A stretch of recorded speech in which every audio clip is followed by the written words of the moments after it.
اللہ محمد محمد اللہ صلی علی محمد وآل محمد. فاتحہ. بسم اللہ الرحمن الرحیم الحمد للہ رب العالمین الرحمن الرحیم مالک یوم الدین ایاک نعبد و ایاک نستعین اهدنا الصراط المستقیم صراط الذین انعمت علیہم غیر المغضوب علیہم ولا الضالین. بار دیگر درود بھیجے گا محمد و آل محمد پر. اللہم صلی علی محمد و آل محمد وعجل فرجهم. اعوذ باللہ من الشیطان الرجیم. بسم اللہ الرحمن الرحیم. الحمد للہ رب العالمین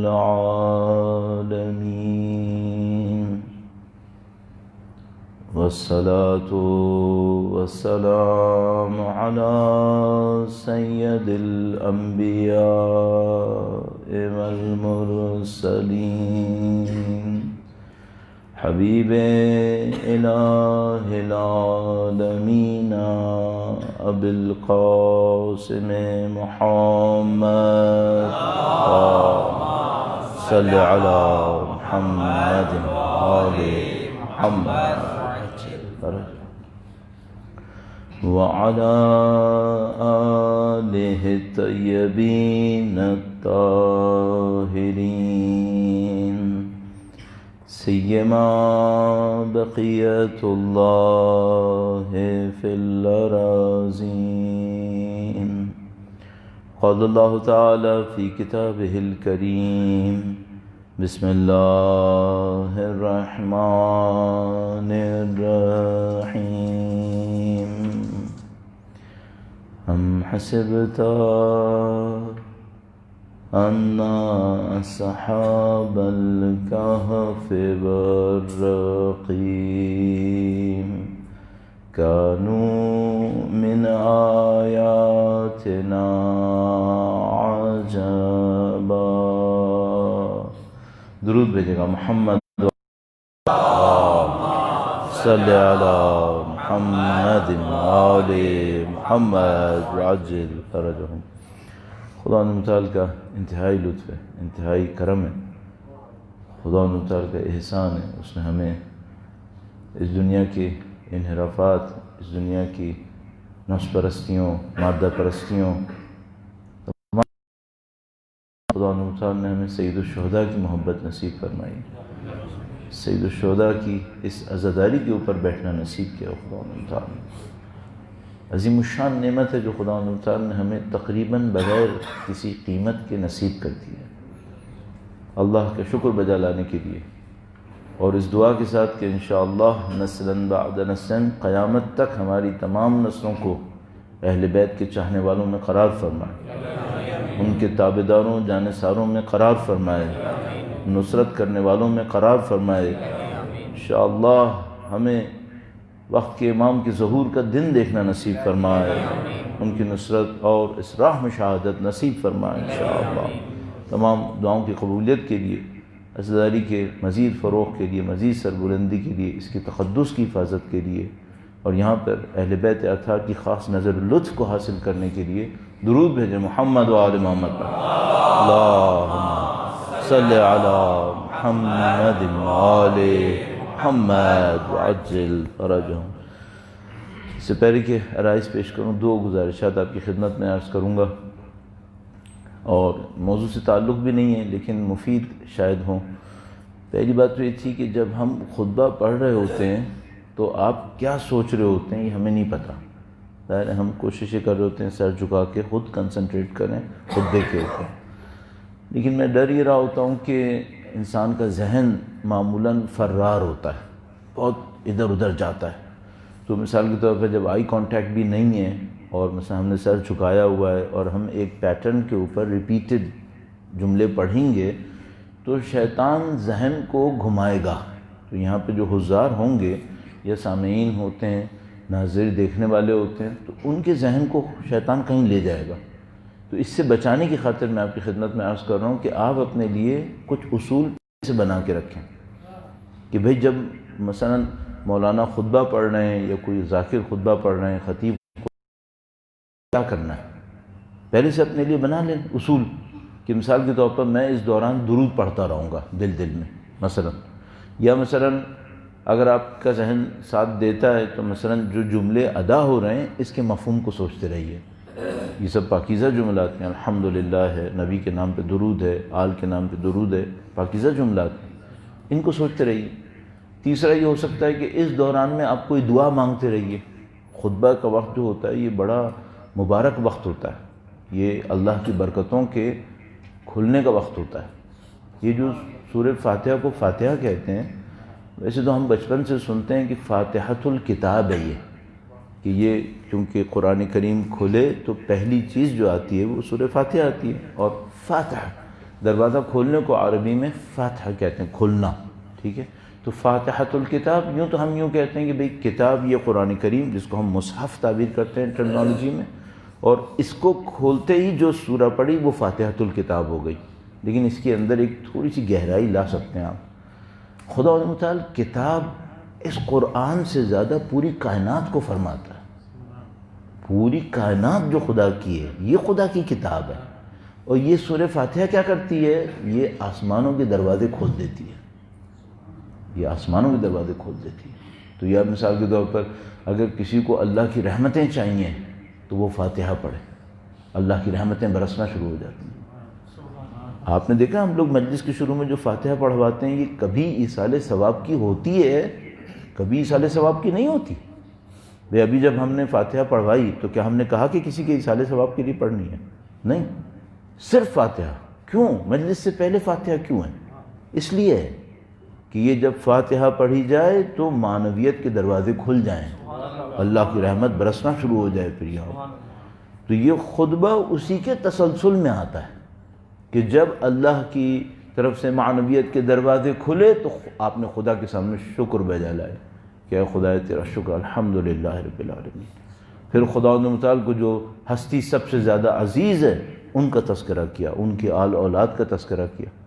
اور یہ جو ہم نے خطبے میں ایک ہی آیت ہمیشہ انتخاب کی ہے، ساری تقریباً اب تو گزر گئی زندگی جس کو کہتے ہیں، تو جو ایک ہی آیت ہم کی بھی ایک وجہ ہے، آپ سب کو تقریباً اندازہ ہی ہے کہ یہ وہ آیت کریمہ ہے جو سید الشہداء کی سر اقدس نے تلاوت فرمائی تھی. درود بھیجے گا محمد و آل محمد، اللہم صلی علی محمد و آل محمد وعجل فرجہم. ایک دفعہ میں کہیں مجالس عرض کر رہا تھا، بہت ابتدا کی بات ہے، میرے خیال میں 2000 کے قریب کہیں کوئی سال ہوگا، مجھے صحیح یاد نہیں آتا. تو اس وقت جب مجلس ہم عرض کر رہے تھے اس میں بہت کم لوگ تھے، شرکاء بہت کم تھے. وہ ہمارا انداز آپ کو پتہ ہی ہے، وہ ایسے ہے کہ وہ لوگوں کو ویسے ہی بھگا دیتا ہے. تو اس میں شرکاء بہت کم تھے. ان کم شرکاء میں سے ایک آدمی نے میرے پر احسان کیا اس وقت. وہ آئے میرے پاس، انہوں نے مجھ سے کہا کہ مولانا وہ جو سید الشہداء کے سر اقدس نے آیت پڑھی تھی وہ کون سی آیت پڑھی تھی؟ انہوں نے مجھ سے پوچھا. جو انہوں نے مجھ سے پوچھا تو عرض کر دیا کہ یہ آیت پڑھی تھی. پھر اچانک میرے ذہن میں آیا کہ اس بندے نے یہ آیت کیوں پوچھی مجھ سے. پھر مجھے سمجھ میں آیا کہ یہ میرے لیے اشارہ ہے کہ تم نے یہی آیت پڑھنی ہے. میں نے اس دن سے طے کر لیا کہ میں مجلس کے شروع میں یہی آیت پڑھوں گا، اور اپنے لیے قصد یہ رکھوں گا کہ جتنی مجلسیں ہیں یہ سید الشہداء کے اس سر کے معجزے کے صدقے میں بنی ہوئی ہیں. یہ اس سر کا معجزہ ہے جو ہم مجلسوں میں ہیں یہاں پہ. تو ہم اس آیت کریمہ کو دہرائیں اور اس وقت سید الشہداء کے اس معجزے سے توسل کریں کہ مولا آپ کوئی پیغام دینا چاہتے تھے تو آپ نے یہ آیت پڑھی تھی. اب کاش ایسا ہو جائے کہ ہم اس پیغام کو پہنچانے والوں میں شامل ہو جائیں کسی طریقے سے، اور آپ اور ہم حصہ بن جائیں جو سید الشہداء چاہتے تھے کہ بنے۔ سید الشہداء کی ذات گرامی پر اس عظیم الشان معجزے کے احترام میں اور ان مظلوم اسرا کے صدقے میں جو وہاں تشریف فرما تھے، درود بھیجے محمد و آل محمد پر۔ اللہم صلی علی محمد و آل محمد۔ اور دوسرا پوائنٹ ظاہر ہے کئی دفعہ عرض کر چکا ہوں، دوبارہ عرض کرنے میں شاید کوئی قباحت نہیں ہے، وہ یہ کہ درود پڑھتے وقت خاص توجہ اللہ کے نبی کے اوپر اور ان کی اولاد طاہرہ کے اوپر۔ درود عمومی رسم کا حصہ نہیں بننا چاہیے۔ درود ایک عظیم الشان عبادت ہے، عبادت کے اندر قصد ہوتا ہے، عبادت کے اندر نیت ہوتی ہے، عبادت کے اندر ارادہ ہوتا ہے، اس کو رسم کی طرح نہیں بننا چاہیے۔ جیسے تو ہمارا نعرہ ہے، درود ہمارا ایک نعرہ ہے، قومی نعرہ ہے، یعنی ہم کہیں بھی قوم کے افراد جمع ہوتے ہیں تو جب وہ حتیٰ ایک دوسرے کو پہچاننے کی بھی کوشش کرتے ہیں تو کہتے ہیں درود بھیجیں، تو وہ سب آئیڈینٹیفائی ہو جاتے ہیں کہ بھئی یہ ہمارے دوست احباب ہے، ہمارا نعرہ۔ اور لیکن اس نعرے کے پیچھے فکر ہے۔ تو ایک صاحب نے بہت اچھا کہا تھا کہ کچھ شعار ایسے ہوتے ہیں، شعار کہتے ہیں نعرے کو، عربی کا لفظ شعار، فارسی میں بھی استعمال ہوتا ہے، اردو میں بھی آتا ہے۔ کچھ شعار ایسے ہوتے ہیں جن کے پیچھے شعور نہیں ہوتا، یہ وہ شعار ہے جس کے پیچھے شعور ہے، یہ وہ نعرہ ہے جس کے پیچھے شعور ہے۔ تو ایسا نہ ہو کہ شعار تو رہ جائے، شعور مٹ جائے، یہ نہیں ہونا چاہیے۔ یہ وہ نعرہ نہیں ہے جس کے شعور پہ کمپرومائز ہوگا، یہ وہ نعرہ ہے جس میں شعار بھی ہے اور شعور بھی ہے۔ تو اس شعور کے ساتھ درود پڑھیں گے، اس عبادت کا اثر ہی کچھ اور ہے پھر انشاءاللہ۔ درود بھیجے گا محمد و محمد آل محمد وعجل فرج۔ اور مجموعی طور پر ہم لوگوں کی کوشش کیا ہے؟ مجالس اعضاء کے ذریعے سے ہماری دو کوششیں۔ پہلی بات تو یہ کہ ہم اس خاندان کی اس عظیم الشان قربانی کی یاد کو کائنات میں ہمیشہ زندہ رکھیں، یہ ہماری پہلی کوشش۔ اور دوسری کوشش ہماری یہ ہے کہ جس پیغام کے لیے انہوں نے قربانی دی، وہ پیغام بھی تو ہماری زندگی میں نظر آئے۔ وہ دین جس کی خاطر نبی نے قربانی دی، وہ دین جس کی خاطر اولاد نبی نے قربانی دی، وہ دین ہماری زندگیوں میں نظر آئے۔ وہ امام نے یہی فرمایا تھا، لِنُظْهِرَ الْإِصْلَاحَ فِي بِلَادِكَ يَعْمَلَ الْمَظْلُومُونَ مِنْ عِبَادِكَ نُرِئَ الْمَعَالِمَ مِنْ دِينِكَ، پہلے آخری جملہ پہلے تھا۔ تو وہ دین ہمارے اندر نظر آنا چاہیے۔ تو مجلس کا ہدف کیا ہوا؟ مجلس کا ہدف پہلے مرحلے میں سید الشہداء کی یاد باقی رہے۔ یہ یاد جب تک باقی رہے گی، بہت ساری خیرات، بھلائیاں، نیکیاں خود بخود جاری رہیں گی۔ اور دوسری بات یہ کہ اس کے ذریعے سے دین پھیلے، دین کا اثر نظر آئے لوگوں کے اندر۔ تو یہ ہدف ہوا۔ تو انشاءاللہ اللہ سے دعا کرنے خدا اس میں کامیابی نصیب فرمائے انشاءاللہ تعالی۔ ایک بار پھر وقت کے امام کے حضور ان کی جد امجد کی شہادت کی تسلیت پیش کرنے کے لیے درود بھیجے محمد و آل محمد، صلی علی محمد و آل محمد وعجل فرج۔ اب موضوع کی طرف لے جانے کی خاطر ایک مقدمتاً ایک مختصر سی آرائز۔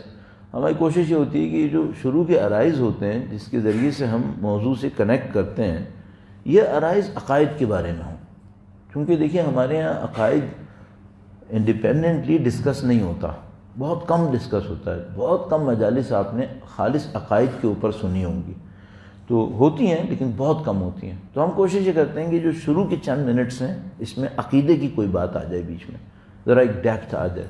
تو جیسے کل عقیدے کے حساب سے ہم نے خدا متعال کا جو نظم ہے اس کو بیان کرنے کی کوشش کی۔ ایک دفعہ بھی نظم کا شاید لفظ نہیں دہرایا، آپ کے سامنے عرض نہیں کیا، لیکن مفہوم وہی تھا۔ تو اب ایک بات تھی، وہ یہ کہ یہ جو اللہ کی حجتوں کو امتحانوں سے گزرنا پڑتا ہے، اور یہ جو مثال کے طور پر ظلم کا مقابلہ کرنا پڑتا ہے، کوئی ایک انبیاء جاتے ہیں مثلا فرعون سے لڑے، نمرود سے لڑے، اس کی ضرورت کیوں بنتی ہے؟ یعنی اصلا یہ معاشرے میں ظلم ہے کیوں اصلا؟ بعض اوقات ہوتا ہے نا انسان کے دماغ میں کوئی بہت ہی فنڈامنٹل کویسچن آ جاتا ہے۔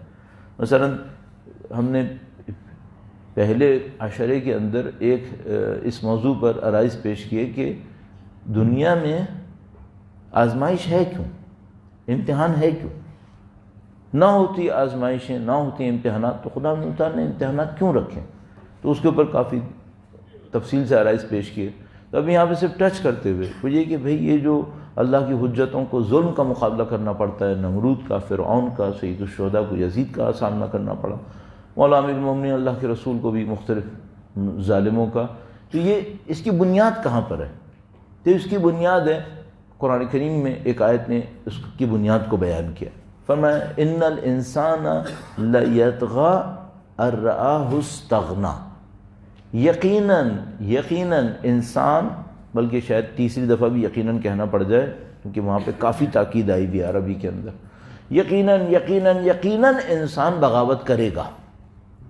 اس کا مطلب کیا ہے؟ یہ اس کی طبیعت کے اندر شامل ہو گیا۔ انسان یقیناً بغاوت کرے گا۔ کب؟ ایک کنڈیشن میں، اس کی نیچر میں ایک عنصر ہے بغاوت کا، کب وہ ظاہر ہوتا ہے؟ ویسے تو وہ چاہے تو اپنے اس باغی عنصر کو کنٹرول کر سکتا ہے، لیکن وہ ظاہر ہو جاتا ہے کب؟ ان رآہ استغنی، جب وہ اپنے آپ کو بے نیاز دیکھتا ہے۔ یعنی کیا مطلب؟ یعنی جب وہ اللہ کے ریفرنس کو اپنے سر سے ہٹا لیتا ہے، یہ دیکھنا بھول جاتا ہے کہ میں بندے خدا ہوں، میں مخلوق خدا ہوں، جیسے ہی اس ریفرنس کو ہٹاتا ہے تو پھر وہ دیکھتا ہے میں انڈیپینڈنٹ ہوں، میں مستقل ہوں۔ جیسے ہی وہ دیکھتا ہے میں مستقل ہوں، اب کیا کرے گا؟ قرآن کریم فرما رہا ہے اب یہ بغاوت کرے گا، اب یہ باؤنڈری کراس کرے گا۔ طغیان کہتے ہیں کسی سرحد کو گزر جانا۔ پانی کے اندر طغیان آتا ہے نا، آپ کے یہاں تو نالا لئی میں پتہ نہیں کو کراس کرتا ہے وہ، کہ طغیان کیا ہوتا ہے؟ طغیان ہوتا ہے جس کی لمیٹڈ باؤنڈری تھی اسے کراس کر دیا۔ انسان کب طغیان کرتا ہے؟ اگر بندہ خدا ہو، نہیں کرتا۔ اگر اس بات کو ذہن میں رکھے کہ میں بندہ خدا ہوں تو کبھی طغیان نہیں کرے گا۔ یہ طغیان کرتا کب ہے؟ جب اس کو دماغ میں یہ ڈالا جاتا ہے کہ تم ہی سب کچھ ہو۔ صحیح ہے؟ اور جو آج کے زمانے کی، مجھ سے اگر کوئی کہے کہ بھئی آج کے زمانے کی برائی کیا ہے، مثلا سو کالڈ ویسٹرن کلچر، اب تو ویسٹرن کلچر نہیں ہے، وہ میٹیریل کلچر ہے۔ ویسٹ میں بہت اچھے کلچرز بھی تھے لیکن وہ تباہ ہو گئے سارے کے سارے، اکثریت۔ تو زمانے کی برائیوں میں سے کوئی برائی بتاؤ جو بڑی فنڈامنٹل ہے، بنیادی ہے، تو میں اس کو کہوں گا جو پاپولر تھیم آف ہیومنزم ہے، یہ آج کی برائیوں میں سے ایک برائی ہے، بہت بڑی برائی، پاپولر تھیم جو ہیومنزم کا ہے۔ اچھا ہیومنزم کیا ہے؟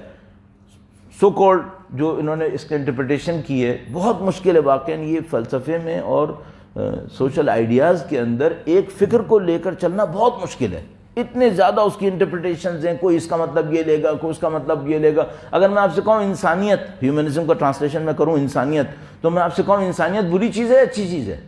آپ کہیں گے اچھی چیز ہے، اس میں کیا برائی ہے؟ لیکن ہیومنزم انسانیت نہیں ہے۔ ہیومنزم کا مطلب کیا ہے اس سینس میں جو میں عرض کرنا چاہ رہا ہوں، وہ یہ کہ کائنات میں مالک آپ ہی ہو، آپ کے اوپر کچھ نہیں ہے۔ انسان وہ ایکسس ہے جس کے اوپر پوری یونیورس گھوم رہی ہے،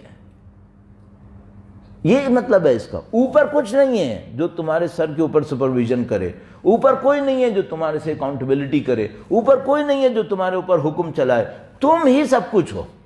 اچھا اب ایک سینس میں ذرا دیکھیے گا باریکی، یہاں پر خدا بھی یہی کہہ رہا ہے کہ تم ہی بیچ میں ہو، کائنات تمہارے اوپر گھوم رہی ہے۔ کیوں؟ خدا تعالیٰ نے فرمایا وَسَخَّرَ لَكُم مَّا فِي السَّمَاوَاتِ وَالْأَرْضِ، جو کچھ زمین و آسمان میں ہم نے تمہارے لیے تسخیر کیا ہے۔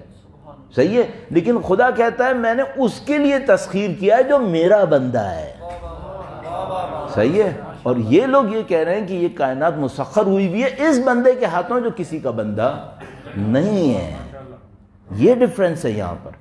جیسے ہی انسان یہ سوچتا ہے کہ میں مستقل ہوں، میرے سر پہ کوئی نہیں ہے، خدا تعالیٰ فرماتا ہے اب یہ طغیان کرے گا، اب یہ بغاوت کرے گا۔ تو یہ جو خدائی کے دعوے کرنے والے ہیں نمرود، خدائی کے دعوے کرنے والے فرعون، اور اسی طرح خدائی کے دعوے کرنے والے آج کے بڑے بڑے نمرود اور فرعون جو دماغ سے بھلا دیتے ہیں کہ یہ بندگان خدا ہیں، مخلوق خدا ہے، تو یہ کیا کرتے ہیں؟ پھر یہ طغیان کرتے ہیں، اپنی سرحد کو کراس کرتے ہیں، اپنی لمٹ سے نکل جاتے ہیں۔ جب یہ اپنی لمٹ سے نکلتے ہیں تو کیا ہوتا ہے؟ اس کو میں آپ کی خدمت میں تیزی سے عرض کروں گا اور موضوع کی طرف لاتے ہیں۔ درود بھیجے گا محمد و آل محمد، صلی علی محمد۔ وعجل فرج۔ دنیاوی ایک مثال عرض کرتا ہوں آپ کی خدمت میں۔ بھئی بعض اوقات ایسا ہوتا ہے کہ ہم کوئی چیز دیکھتے ہیں، تھوڑا سا آپ کی توجہ بھی حاصل کرنا چاہ رہا ہوں، وہ یہ ہے کہ مثلا کبھی ہم دیکھتے ہیں کوئی گاڑی ہے، اس کے اندر مثلا ڈیزل پڑا ہے اور ڈیزل سے چلتی ہے وہ گاڑی۔ تو اب مثال کے طور پر کوئی سادہ انسان آیا، اس نے یار یہ کیا ہر روز تم گندا فیول ڈالتے ہو اس کو ایک دفعہ پیٹرول ڈالو ذرا اچھا سا چلے پھر۔ تو اس نے ڈیزل کی گاڑی میں پیٹرول ڈال دیا۔ اچھا، اب اپنی دانش میں تو اس نے اچھا کام کیا کہ وہ گندا سا ڈیزل تھا، اس کی جگہ خوبصورت سا وائٹ سا پیٹرول اس نے ڈال دیا اس کے اندر چمکتا ہوا، لیکن کام کیا کیا اس نے کام خراب کر دیا۔ یہ مشین اب چلنے والی نہیں ہے، اس نے کام خراب کر لیا۔ اچھا، کام کیسے خراب ہو گیا؟ بھائی یہ مشین ایک خاص نیچر کے اوپر بنی ہے، اس کی ریکوائرمنٹس ہیں، اس کی ڈیمانڈس ہیں، وہ ڈیمانڈس اور ریکوائرمنٹس آپ کی خواہش سے متاثر نہیں ہو رہی ہیں۔ آپ کہہ رہے ہیں میرا دل چاہ رہا ہے کہ میں پیٹرول ڈال دوں اس میں، تو کیا وہ مشین اپنے آپ کو چینج کرے گی چونکہ آپ کی خواہش یہ ہے، میری خواہش یہ ہے؟ نہیں، اس طرح چینج نہیں ہوگی۔ یہ بنی ہے، اس کو کسی نے بنایا ہے، اس نے ایک ریکوائرمنٹ دیکھی ہے، اس نے اس کی ایک ڈیمانڈ رکھی ہے، وہ پوری ہونی ہے۔ میری اور آپ کی خواہش سے اس کے اوپر کوئی اثر نہیں پڑے گا۔ اب ایک جملہ ہے، یہ کائنات ساری بنائی ہے اللہ نے بندگی کے لیے۔ ہاں، ان من شیء الا یسبح بحمدہ، کائنات میں کوئی چیز ایسی نہیں ہے سوائے یہ کہ خدا کی تسبیح کرتی ہو۔ صحیح؟ اب یہ جو تسبیح کا لفظ ہے، تھوڑا سا میں آپ کا وقت لے کے آپ کو ایک نفیس مطلب تک، اپنی دانش میں نفیس مطلب تک پہنچانے کی کوشش کرتا ہوں۔ درود بھیجے گا محمد و آل محمد پر، صلی علی محمد آل محمد وعجل فرج۔ تسبیح کا جو لفظ ہے یہ سین، بے، با اور ہا، یہ اس کے مین لفظ ہیں، حرف۔ تو یہ جو سین، با اور ہا ہے، اس کو ہم عام عربی میں کہتے ہیں سباحہ۔ مثلا سباحہ کا مطلب ہوتا ہے تیراکی، سوئمنگ۔ صحیح؟ تسبیح کا مطلب کیا ہے؟ تو لٹرل میننگ میں اس کے اسلامک کانٹیکسٹ سے نکال کر تسبیح کا مطلب ہوتا ہے کسی چیز کا پانی میں ایسے خود سے بہنا کہ فلو کے ساتھ بہتی چلی جائے، ایفرٹ لیس سوئمنگ۔ مثلا پانی کا فلو بھی یوں ہی تھا، ایک آدمی کوئی آیا بیچ میں پانی میں، اس نے ایفرٹ لیس سوئمنگ کی اور وہ بڑھ بھی رہا ہے۔ تو اب یہ اپنی بہت زیادہ جان بھی نہیں مار رہا ہے، صحیح ہے، اور پانی کے فلو میں بڑھ رہا ہے، ٹھیک ہو رہا ہے، ایفرٹس بھی نہیں کرنی پڑ رہی، صحیح ہے۔ یہ ہے تسبیح خدا، یہ ہے تسبیح خدا کہ اگر تم اللہ کی بندگی کرو نا تو یہ ساری کائنات تمہارے لیے پانی کی طرح بن جائے گی، تم اس میں سوئم کرتے ہوئے اپنے کمال پہ پہنچ جاؤ گے، ایفرٹ لیس۔ یہ کائنات ساری کی ساری تسبیح کر رہی ہے، ساری کی ساری خدا کی اطاعت کے اندر کمال کی طرف بڑھ رہی ہے۔ تم بھی وہی بن جاؤ جو یہ کائنات کر رہی ہے، تو دونوں کا فائدہ ہوگا، نہ کائنات خراب ہوگی نہ تم خراب ہوگے۔ یہ تسبیح ہے۔ اچھا، اب اس تسبیح کے مقابلے میں کیا ہے؟ اس تسبیح کے مقابلے میں ہے بغاوت، طغیان۔ تسبیح تو تھی کہ وہ سیدھا سیدھا بڑھ رہا ہے، ایفرٹ لیس سوئم کر رہا ہے اپنے ڈیسٹینیشن کی طرف۔ ایک ہوتا ہے طغیان کرتا ہے، پانی یہاں جا رہا ہے، وہ ادھر جاتا ہے اور وہاں سے باؤنڈری کو کراس کر دیتا ہے، صحیح ہے۔ اگر کوئی طاغی، اگر کوئی خدا کا مخالف معاشرے کے اوپر حاکم ہوتا ہے تو یہ نہ صرف خود کو گندا کرتا ہے بلکہ پورے معاشرے کو گندا کرتا ہے۔ کیوں؟ اب یہ طغیان کرے گا، یہ طغیان کرے گا اور پورا جو فلو کا سسٹم بنا ہوا تھا انسانوں کو کمال تک پہنچانے کے لیے، یہ سب کو ڈسٹرب کر دے گا، سب ڈسٹرب ہو جائیں گے۔ جیسے ہی ایسا ایک کام آتا ہے، اللہ کے ولی کی ذمہ داری کیا آتی ہے؟ اس طاغی کو ہٹائے یہاں سے، ختم۔ پہلی ذمہ داری جو نبی اور امام کی اور ولی کی آتی ہے وہ یہ کہ طاغی کو یہاں سے ہٹاؤ۔ کیوں؟ جب تک یہ طغیان کر رہا ہے، یہ فلو پانی کا خراب کر رہا ہے، لوگوں کا سوئم کرنے کا ختم کر رہا ہے، ان کی تسبیحات رک جائیں گی، ان کا کمال تک ایفرٹ لیس پہنچنا مشکل ہو جائے گا۔ ہر بندے کو کمال تک پہنچنے کے لیے بہت جد و جہد کرنی پڑے گی، آدھے سے زیادہ تو بیچ میں ہی غرق ہو جائیں گے۔ تو جیسے ہی کوئی ولی خدا آتا ہے وہ طاغی کا مقابلہ کرتا ہے، ظالم کا مقابلہ کرتا ہے، اور یہ وہ وراثت انبیاء ہے جو سید الشہداء کے پاس ہے کہ ایک طاغی آیا ہے اور اس نے پورے نظام کو خراب کرنے کی کوشش کی ہے، پورے فلو کو ختم کرنے کی کوشش کی ہے۔ سید الشہداء فرماتے ہیں میں وارث آدم ہوں، میں وارث نوح ہوں، اور جن گودیوں میں میں پلا ہوں وہ مجھے بیعت نہیں کرنے دیں گے. درود بھیجے گا سید الشہداء کی ذات اقدس. اللہم صلی علی محمد آل محمد وعجل فرجہ. اب یہی بات جو میں نے آپ کی خدمت میں عرض کی نا، وہ اب تھوڑا سا میں تو کچھ دوستوں کو شاید ناراض کر بیٹھوں، لیکن میں عرض کر دوں اس بات کو. ہمارے دوست احباب کہہ رہے ہیں کہ یہ آپ سیاست میں داخل ہو گئے. بندگان خدا، یہ کہ اللہ کے بنائے ہوئے کائنات کے اندر، بنائی ہوئی کائنات کے اندر جو خدا کی طرف بڑھنے کے لیے بنی ہے، بندے اس میں بندگی کریں، سباحہ کریں، تسبیح کریں، اللہ کی طرف بڑھیں، اس میں ایک طاغی بیچ میں آ جائے اور نبی کی ذمہ داری کہ اس طاغی کو ہٹائے، اس کو آپ سیاست بولتے ہو. تو بول لو سیاست، اس سے کیا فرق پڑتا ہے؟ اب اس کو سیاست بولو، معیشت بولو، نفسیات بولو، اقتصاد بولو، کوئی بولو، مجھے کیا فرق پڑے گا؟ مجھے تو یہ تھیم نظر آ رہا ہے کہ یہ تھیم الہی تھیم ہے کہ اگر کوئی شخص آ کر معاشرے کے آرڈر کو ڈس آرڈر میں چینج کرتا ہے تاکہ لوگ اللہ کی بندگی میں مشکل میں پڑ جائیں، تو ولی خدا کی ذمہ داری ہے کہ اس بندے کو وہاں سے ہٹا دیں، اس طاغی کو وہاں سے ہٹا دیں. اب آپ بولو کہ مولانا یہ تو آپ مذہب کے نام پہ سیاست میں گھس گئے. بھائی یہ سارا نظام خدا کا ہے، یہ تقسیم صحیح نہیں ہے کہ کچھ حصہ بندوں کا ہے، کچھ حصہ اللہ کا ہے. یہ پورا کا پورا خدا کا نظام ہے. تو اگر کوئی آپ کو اجرت نہ دے آپ کی زحمت کی، تو یہ اس نے اقتصاد کی بات کی یا دین کی بات کی؟ یہ بھی دین ہے، کیوں اجرت نہیں دی؟ اللہ کے نبی فرماتے ہیں پسینہ خشک ہونے سے پہلے اس کی اجرت دو. تو اب کوئی بولے مولانا یہ آپ مت بولیں، یہ اقتصاد کا حصہ ہے اور مجلس میں اقتصاد نہیں آنی چاہیے، مجلس میں سیاست نہیں آنی چاہیے. بندگان خدا، انسانی زندگی کا کون سا پہلو ایسا ہے جو اللہ کے دین سے باہر ہے؟ یہ کیا بات ہوئی؟ یہ تو یقیناً آئے گا، کیونکہ یہ ولی اللہ کی ذمہ داری بن جاتی ہے کہ وہ اس کو پورا کرتے ہیں. تو اس اعتبار سے یہ پورا نظام بنتا ہے، اور یہ وہ بنیادی پوائنٹ ہے جس کے اوپر ہمارے سامنے طاغی آتے ہیں، ظالم آتے ہیں، جابر آتے ہیں، اور وہ اپنے مفادات کو حاصل کرنے کے لیے آتے ہیں، لیکن وہ پورے نظام کو ڈسٹرب کر رہے ہوتے ہیں.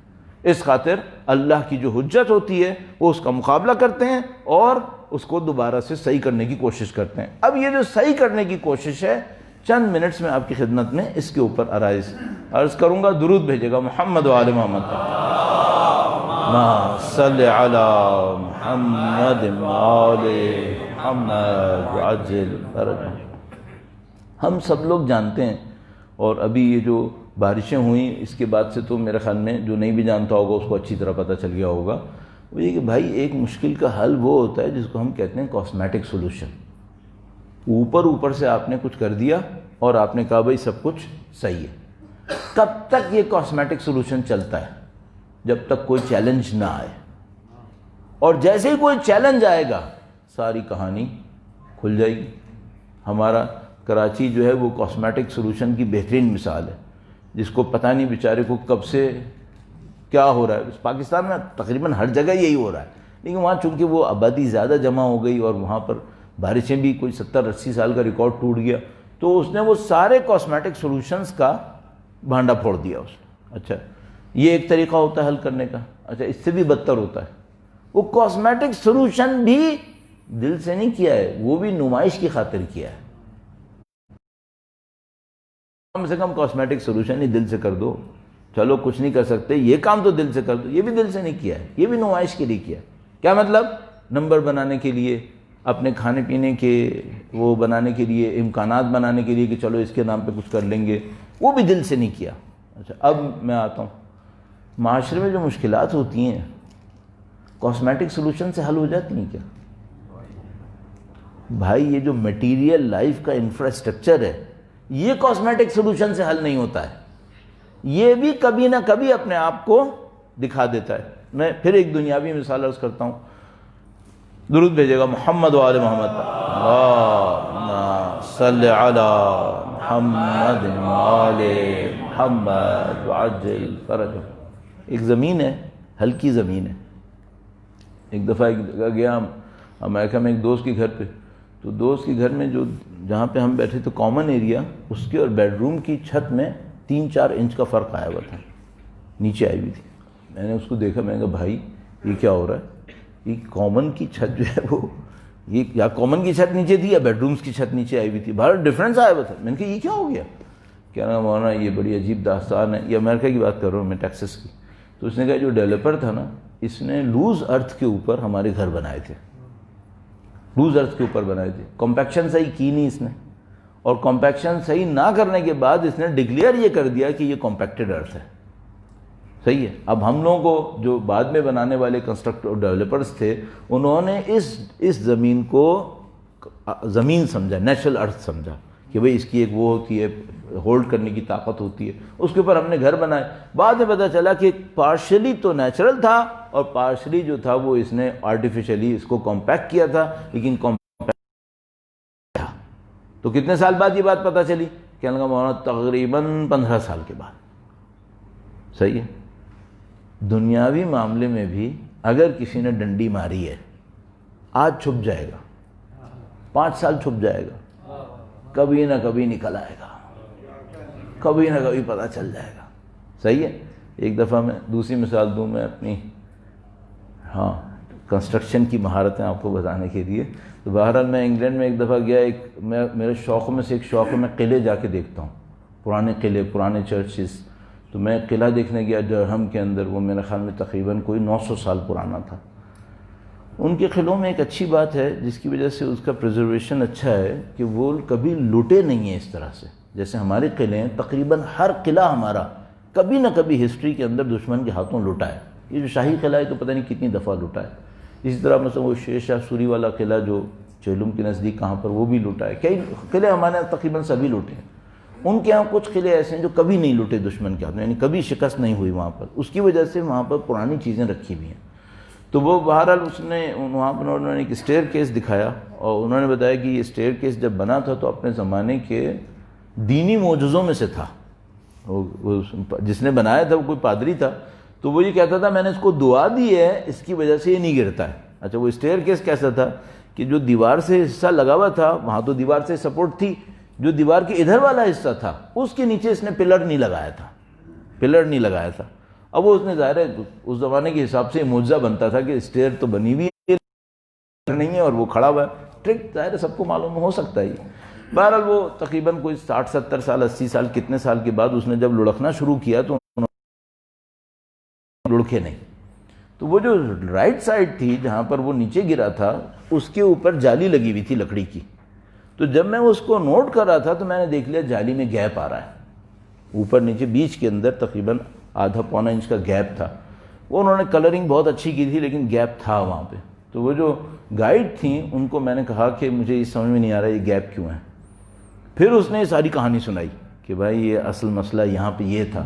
پھر اس نے ایک جملہ کہا کہ تو اس نے کہا کہ صحیح بات میں تم کو بتاؤں، اس نے لکڑی اچھی استعمال نہیں کی ورنہ یہ گیپ نہیں آتا۔ صحیح ہے، اب ہم کتنے سال کے بعد بات کر رہے ہیں؟ 900 سال کے بعد، صحیح ہے۔ وہاں پہ کچھ بینچز پڑی ہوئی ہیں جو سینکڑوں سال پرانی بینچز ہیں، صحیح ہے۔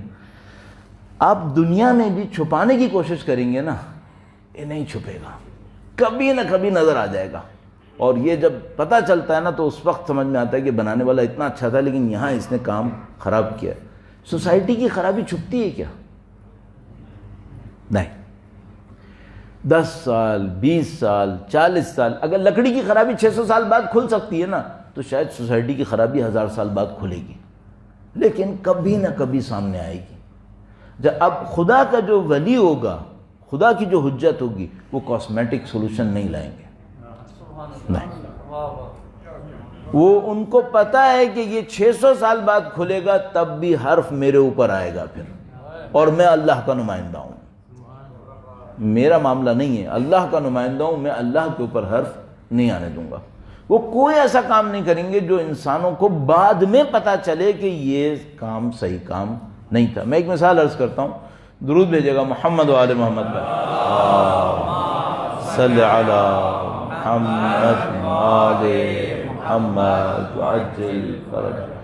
بہت تیزی سے اللہ کے نبی کے صاحبزادے کا انتقال ہوا، گویا حضرت ابراہیم کا، ان کا انتقال ہوا، اور اللہ کے نبی افسردہ تھے، روئے تھے۔ اللہ کے نبی نے اس موقع پر ایک جملہ فرمایا تھا، بڑا جملہ عجیب تھا، بہت جملہ عجیب تھا۔ میں خود چونکہ چند مہینے پہلے تجربے سے گزرا ہوں تو پھر میں نے اس موقع پر اپنے دل کو ٹھنڈا کرنے کے لیے انبیاء کے اس تجربے پر جو ریئیکشنز تھے ان کو پڑھنا شروع کیا تاکہ میرا دل تھوڑا ٹھنڈا ہو۔ تو روایتوں میں بہت اثر ہے، روایتوں میں بہت دنیا ہے. جب میں اپنے بیٹے کا جنازہ اٹھانے لگا تھا تو میں جو بھی دوست میرا مولوی مل رہا تھا میں اس کو ایک ہی جملہ کہتا تھا. میں کہتا مجھے روایتیں بھیجنا. جوان کے مرنے پر جو حجت ہے خدا نے کہا ہے وہ مجھے بھیجو، کیونکہ مجھے پتہ ہے کہ اس وقت علاج صرف ان روایتوں کے اندر ہے. کوئی چیز دل کو ٹھنڈا نہیں کر پائے گی. اس وقت مجھے یہ روایت نظر آئی، یا کسی نے بھیجی تھی یا میں نے خود ڈھونڈی تھی. اللہ کے نبی جب حضرت ابراہیم کو دفنا رہے تھے تو اللہ کے نبی نے، اب میں تھوڑا سا کنفیوز ہو گیا، یا حضرت ابراہیم یا حضرت عبداللہ جو ان کے 2 فرزند فوت ہوئے تھے، یا میرا خیال میں حضرت ابراہیم تھا. اللہ کے نبی نے دفناتے دفناتے احد کے پہاڑ کو دیکھا اور احد سے کہا کہ اے احد، جو میرے دل پہ آ جائے اگر تجھ پہ پڑتا تو تو پاش پاش ہو جاتا.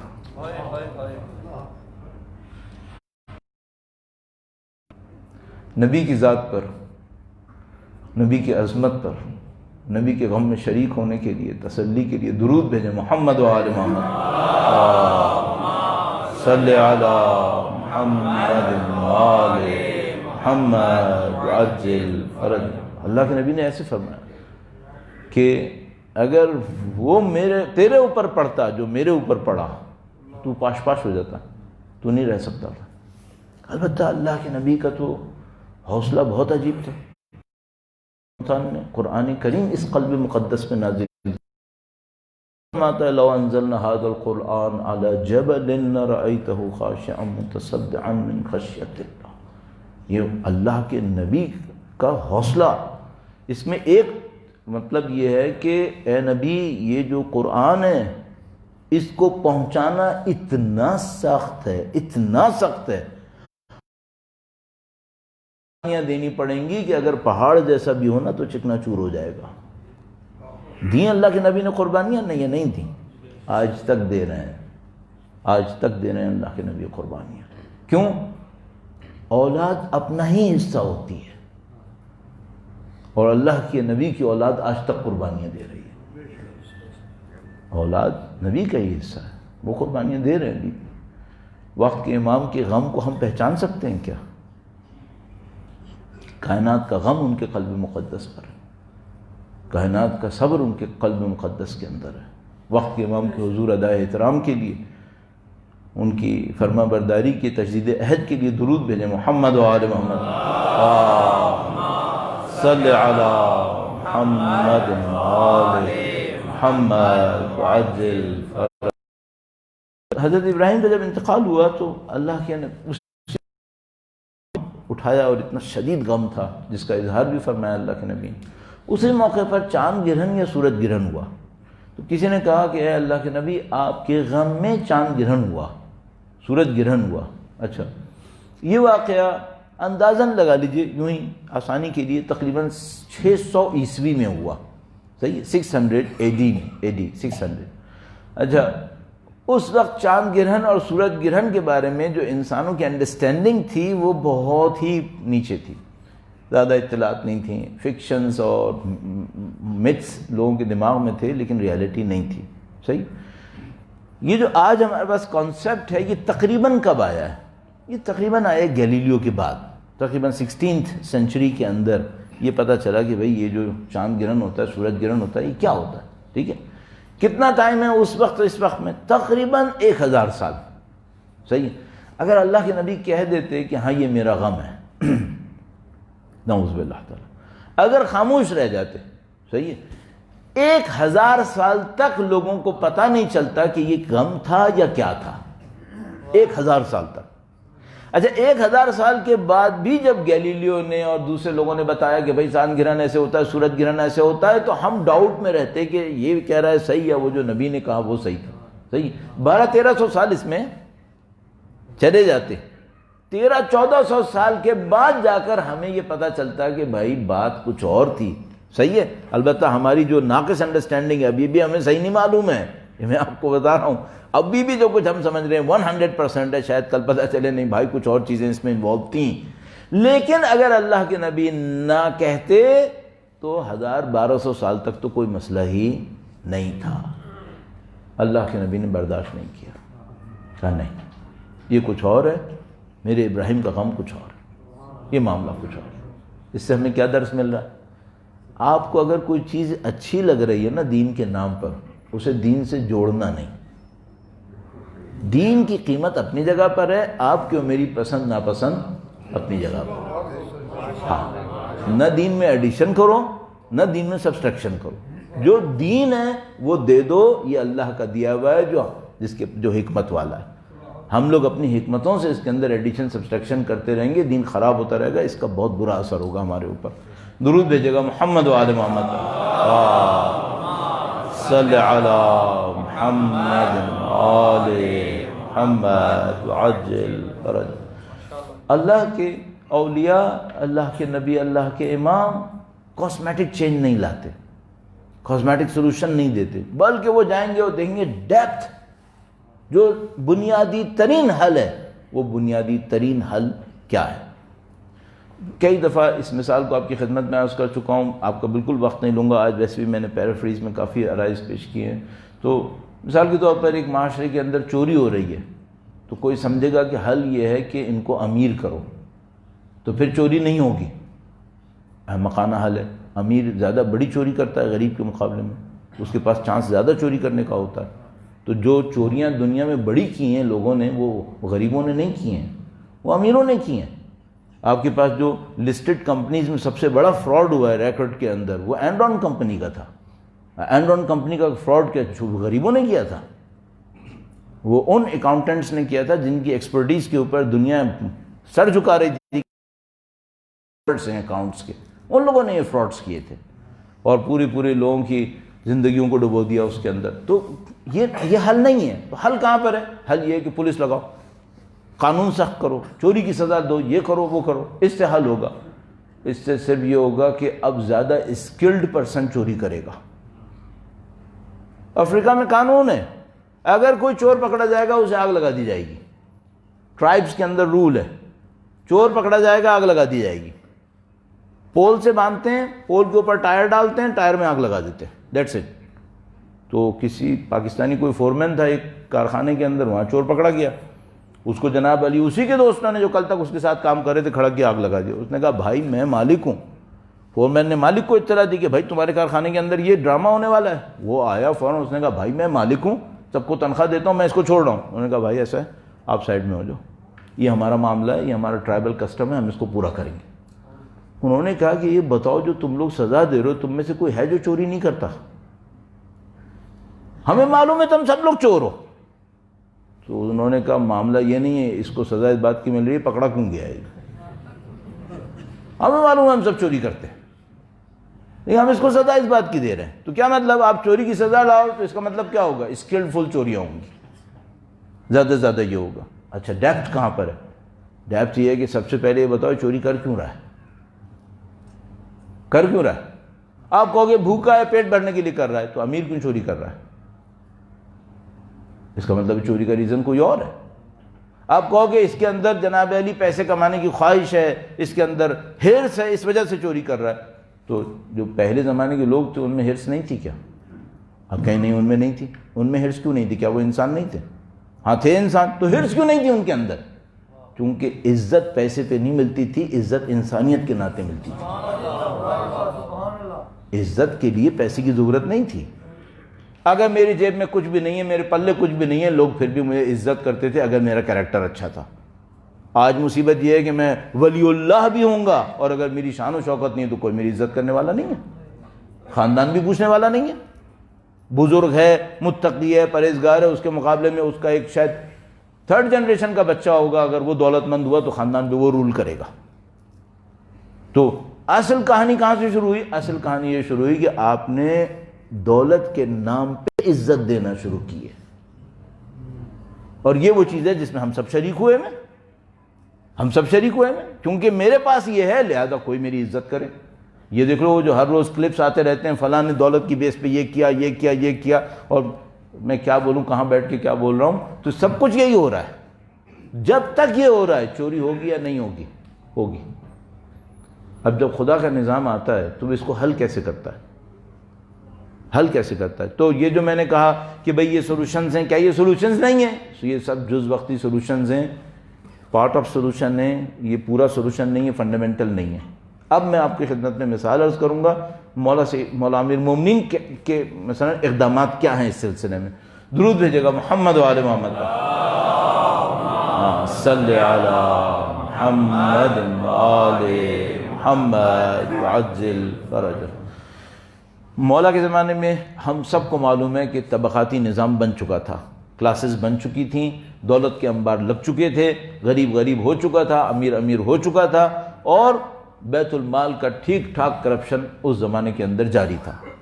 انسانوں کی عزتیں ختم ہو رہی تھیں، عرب قوم پرستی جو تھی وہ اپنا سر بہت زیادہ اٹھا چکی تھی. یہ ساری باتیں ہم سب کو معلوم اس زمانے میں ہو رہی تھیں. مولا تشریف لائے، مولا نے ایک ایک کو ختم کرنے کی کوشش کی، اس کا مقابلہ کیا. اسٹیپس کیا ہیں؟ مثلا بہت تیزی سے، مثلا پہلے کاموں میں جیسے ہی تشریف لائے، سب سے پہلے کاموں میں امام نے لوگوں کو وارن کر چکے تھے پہلے کہ مجھے خلیفہ بناؤ گے ظاہری طور پر میں یہ کروں گا. پہلے کاموں میں ایک کام کیا، وہ یہ کہ جو ڈسٹریبیوشن کا سسٹم تھا اسے ختم کر دیا. کہ یہ جو تمہارا ڈسٹریبیوشن کا سسٹم ہے یہ ختم، اب جو پیسے کی تقسیم ہوگی وہ اس اصول پر ہوگی جو میں طے کروں گا.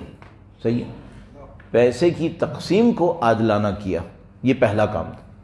اچھا، دوسرا کام امام نے بیعت سے پہلے لوگوں کو بتا دیا تھا کہ جن لوگوں نے بیت المال سے کھایا ہے ناجائز، میں اس کو پیسے کو واپس لاؤں گا. اور امام نے ایک مشہور جملہ ارشاد فرمایا تھا کہ اگر اس پیسے سے کنیزیں بھی خریدی ہیں، نکاح میں بھی کسی نے دیا ہے مہریے کے اندر، وہ پیسہ میں واپس لے آؤں گا. تو کوئی یہ نہ کہے کہ مجھے حرام ملا اور میں نے کہیں خرچ کر دیا ہے، خرچ نہیں کیا، میں سارا واپس لے آؤں گا. صحیح. تو دوسری بات کیا ہوئی، وہ یہ کہ جو لوٹی ہوئی دولت ہے اس کو واپس لانا ہوگا. 2 نمبر 3، جتنے بھی گورنرز تھے سب کو معزول کیا، اور ان کی جگہ جو اس وقت بہتر اویلیبل لوگ تھے ان کو انہوں نے ڈپیوٹ کیا. ان کو بھی سزائیں دیتے تھے، اگر غلطی کرتے تھے سزائیں دیتے تھے. یہ عبید اللہ ابن زیاد کا باپ زیاد ابن ابی اس زمانے میں کوفہ کا گورنر تھا، اس نے بھی غلطی کی ہے، اس کو بھی امام نے سزا دی ہے، دوسرے لوگوں کو بھی سزائیں ملی ہیں. تیسرا کام یہ ہو گیا کہ انہوں نے عادل گورنر بنانا شروع کیے، جتنے بھی اویلیبل تھے ان کے اندر وہ اپنی نظر رکھتے تھے. امام ایک جملہ استعمال کرتے تھے، اخبرنی عین لی. کبھی کبھی امام یہ جملہ استعمال فرماتے تھے مجھے میری ایک آنکھ نے خبر دی ہے. صحیح ہے. تو اس جملے کا مطلب اس معاشرے میں تھا کہ امام کا کوئی جاسوس ہے جس نے امام کو یہ بتا دیا ہے کہ وہاں یہ کام ہو رہا ہے. صحیح ہے. گورنرز کے اوپر گرفت رکھتے تھے، کوئی گورنر ادھر ادھر جا نہیں سکتا تھا. یہاں تک گرفت ہوتی تھی کہ سینکڑوں کلومیٹرز دور، اس زمانے کے سینکڑوں کلومیٹرز دور کا مطلب کیا ہے، ٹریولنگ، اور کیسے رپورٹ پہنچے گی. اور امام کو خبر ملی کہ میرا ایک گورنر ایک ایسی دعوت میں بیٹھا ہے جہاں کھانے بے تحاشا تھے اور غریب انوائٹڈ نہیں تھے.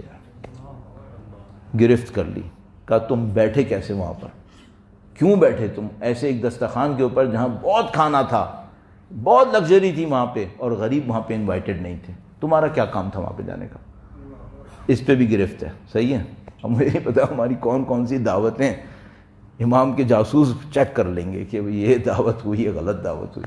بہت ساری چیزیں ہیں، ابھی تو ہسٹری ہم لوگوں کو پتہ نہیں ہے، پتہ نہیں ہسٹری کا وہ حصہ ہم لوگوں کو رٹا ہوا ہے جس میں ہمارے لیے کوئی لیسن نہ ہو، لیکن وہ حصہ جس میں ہمارے لیے لیسن ہو وہ نہ میرے جیسوں نے بتانا ہے نہ آپ نے اس کو جا کے خود پڑھنا ہے، تاکہ کہیں ایسا نہ ہو کہ ہمارے اوپر رسپانسبلٹی کا برڈن آ جائے.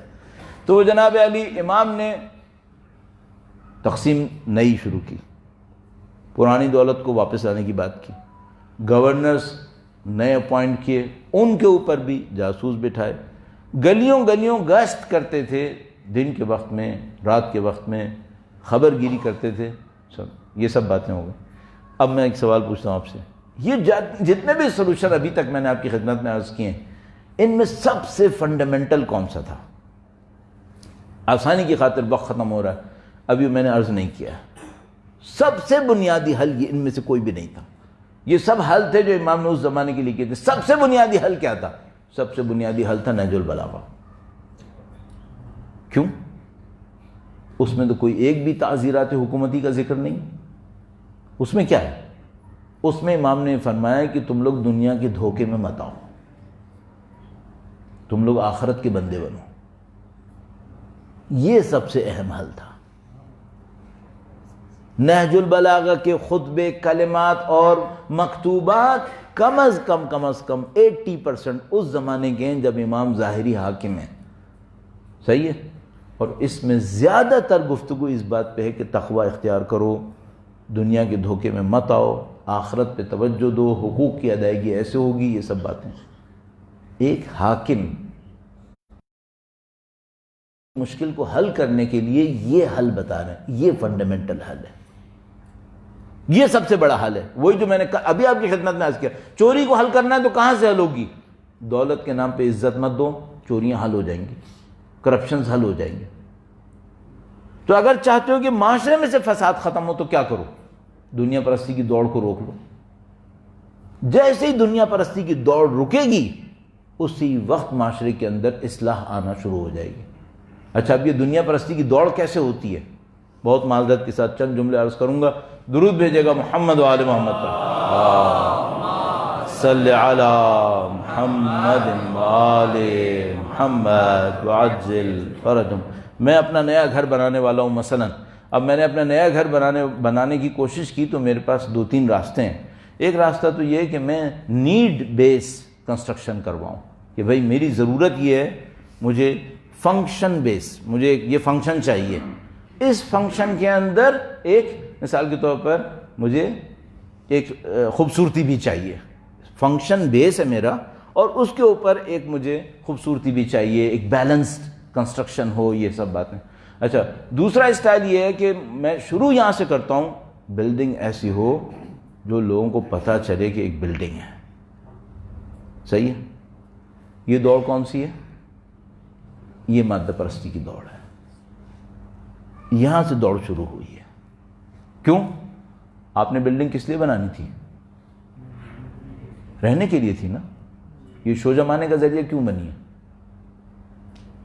اس سے شو کیوں جمائی ہے؟ اب مادہ پرستی کی دوڑ شروع ہوئی ہے. گاڑی کس لیے تھی؟ سفر کروں گا، آرام سے جاؤں گا، فیول کنزمپشن کم ہونا چاہیے، ریلیکسڈ ہوں.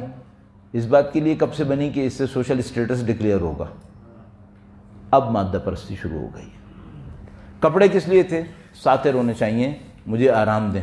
اور جس دن میں کپڑوں سے شوبازی شروع کروں، اب مادہ پرستی شروع ہو گئی ہے. آپ نے ایک تقریب منعقد کی، اس تقریب کے اندر مہمانوں کو فیسیلیٹیٹ کرنا ہے، اپنے کھانا کھلانا ہے، یہ کرنا ہے، وہ کرنا ہے، آپ نے اس کے لیے انتظام کیا. اب اس کے بعد وہ ایڈیشن ہوئے جس سے پتہ چلے کہ ذرا پتہ تو چلے کہ کون کر رہا ہے. اب مادہ پرستی شروع ہو گئی ہے. صحیح. اب اگر یہ شروع کر لیا ہے تو پھر مطمئن رہنا اب کچھ لوگ قتل ہوں گے. اب سوسائٹی میں انسیکیورٹی آئے گی. جیسے یہ کرنے لگو نا تو اب سوچ لینا اب اس کے اوپر کچھ بندے مریں گے. کیوں؟ میں نے کل عرض کیا تھا، آپ نے چین ری ایکشن شروع کر دیا ہے، آپ نے ایک ایفیکٹ شروع کیا ہے اور یہ چلے گا. اب جو آپ نے یہ دکھایا ہے کہ پیسے کی بیس پہ مجھے عزت ملے، تو اب پھر ہر بندے کو پیسے کی بیس پہ عزت چاہیے.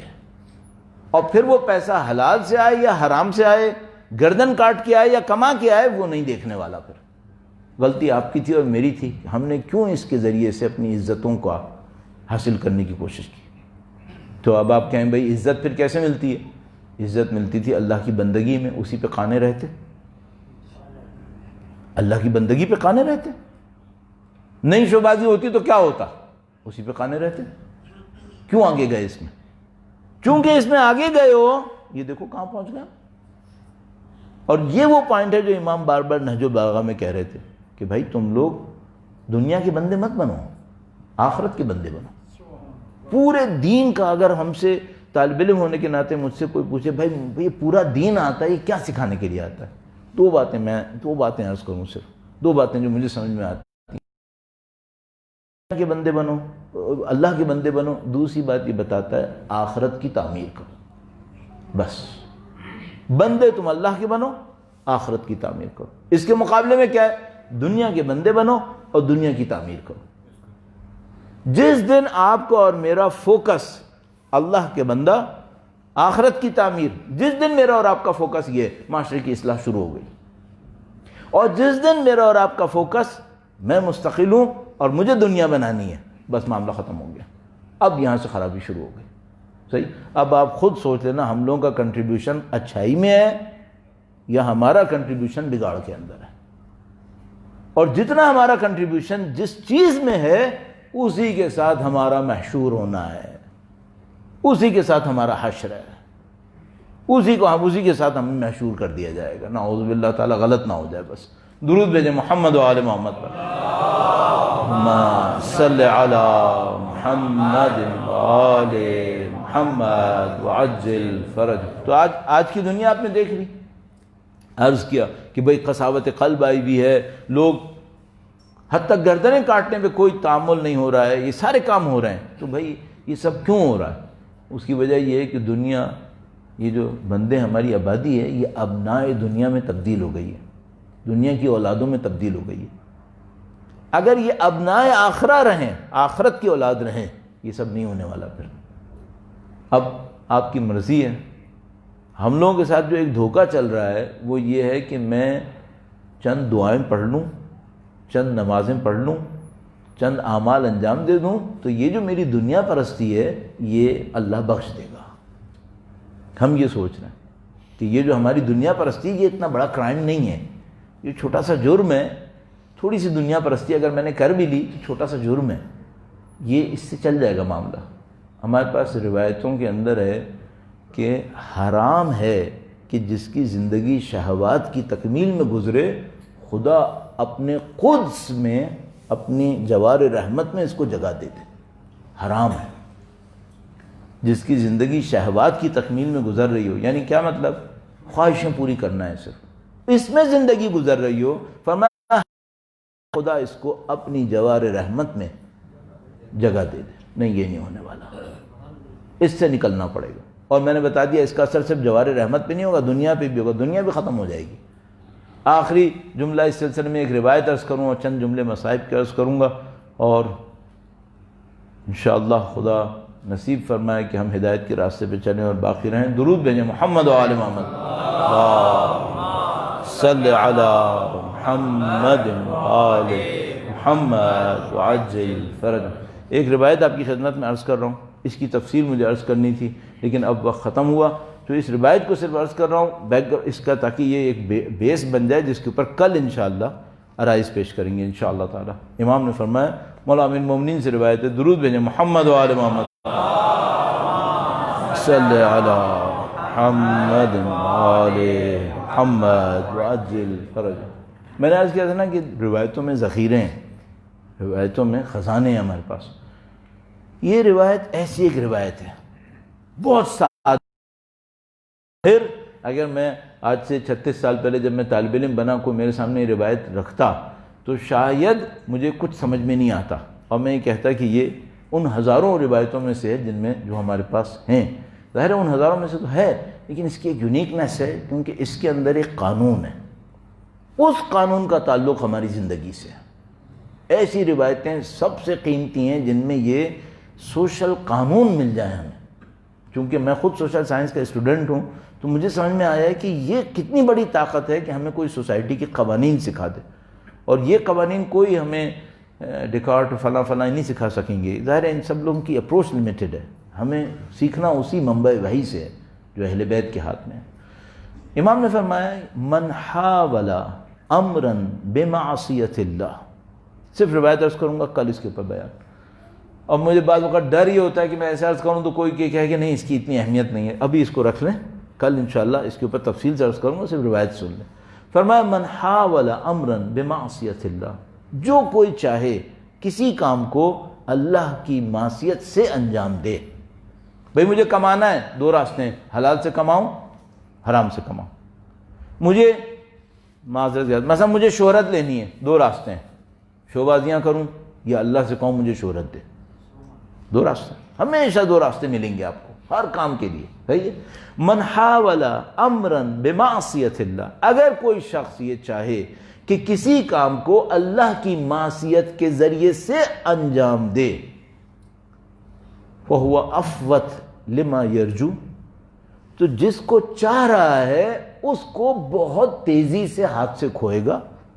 وَأَسْرَعْ لِمَجِیءِ مَا يَحْضُرُ، اور جس چیز سے ڈر رہا تھا وہ اور تیزی سے اس کے پاس آئے گی. بس روایت ابھی آپ اپنے پاس رکھ لیں, کل انشاءاللہ عرض کرتا ہوں. جو انسان چاہے کہ گناہ کے ذریعے سے کسی کام کو انجام دے تو جس کو حاصل کرنا چاہ رہا تھا وہ اتنی تیزی سے نکل جائے گا, اور جس سے یہ ڈر رہا تھا وہ اتنی ہی تیزی سے اس کے پاس آ جائے گا. درود محمد و آل محمد صلی علی محمد و آل محمد وعجل فرج. اہل بیت کے سارے معاملات سوسائٹی کے لیے, زندگیوں کے لیے, سب کے معاملات ان اصولوں کے اوپر ہیں, ان اصولوں کے اوپر ہیں. جیسے جو انہوں نے جہاں تک بیان کیے, ظاہر گہرائیاں تو انہی کے پاس ہیں, جو بیان کیا انہوں نے وہ ایسے اصول ہیں, ان کے اوپر ہم نے ان کی زندگی گزرنی ہے. اور خدا نہ کرے نعوذ باللہ تعالیٰ اگر نہیں گزاریں گے تو زندگیاں جتنی سخت ابھی ہیں اور سخت ہوتی چلی جائیں گی, اور سخت ہوتی چلی جائیں گی. اب یہ بھی ایک مسئلہ ہے کہ انسان یہ سوچتا ہے اور سخت کیا ہونے والا ہے. جس طرح کمال کی کوئی انتہا نہیں ہے نا, اس طرح پستی کی بھی انتہا نہیں ہے, پستی کی بھی انتہا نہیں ہے. جیسے کمال کی کوئی انتہا نہیں ہوتی ہے, انسان کمال کی طرف جاتا ہے, بہتری کی طرف جاتا ہے, فضائل کی طرف جاتا ہے. تو مثال کے طور پر اگر کوئی فضائل کی طرف جاتا ہے تو وہ اصحاب امام حسین میں آ جاتا ہے, فضائل کی انتہاؤں کے اوپر پہنچنا شروع کر دیتا ہے. اور اگر کوئی پستی پہ جاتا ہے تو کیا ہوتا ہے؟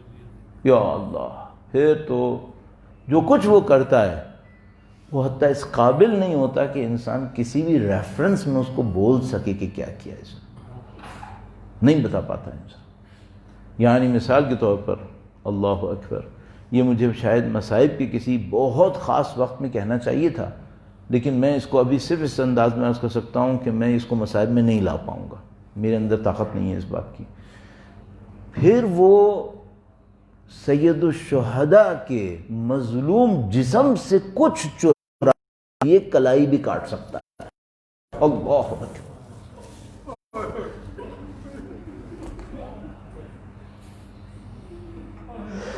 تصور وحشتناک ہے, تصور. یہ مصائب شام غریبہ کے ہیں, عاشور کے ہیں, نہیں پڑھنا چاہیے ابھی مجھے یہاں پر, نہ آپ تیار ہیں نہ میں تیار ہوں. لیکن بس اتنے جملے پہ عرض کروں گا کہ یہ جو پستی پہ جاتا ہے وہ اتنا پستی پہ جاتا ہے کہ جس مظلوم امام کے جسد مطہر کے اوپر سینکڑوں زخم لگے ہوئے تھے,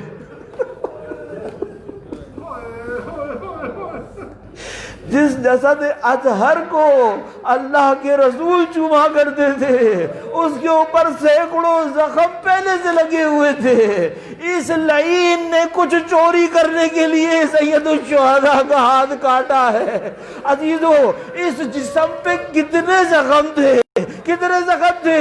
کسی نے مجھ سے کہا مصائب آپ زیادہ نہیں پڑھتے, میں نہیں پڑھ پاؤں گا, بس اتنے زخم تھے جب سیدہ زینب تشریف لائی ہے اس جسم کو بوسہ دینے کے لیے, تو سینہ مبارک کے اوپر کوئی گوشہ ایسا نہیں تھا جہاں پہ وہ سیدہ بوسہ دے سکے. بس خاک و خون کو ہاتھ میں سمیٹا اور مدینے کا رخ کر کے کہا, ہے اللہ کے نبی, یہ آپ کا حسین ہے. گویا بی بی کہہ رہی تھی, نبی یہ حسین ہے, اس کا جسم ہر طرف سے کٹ گیا ہے.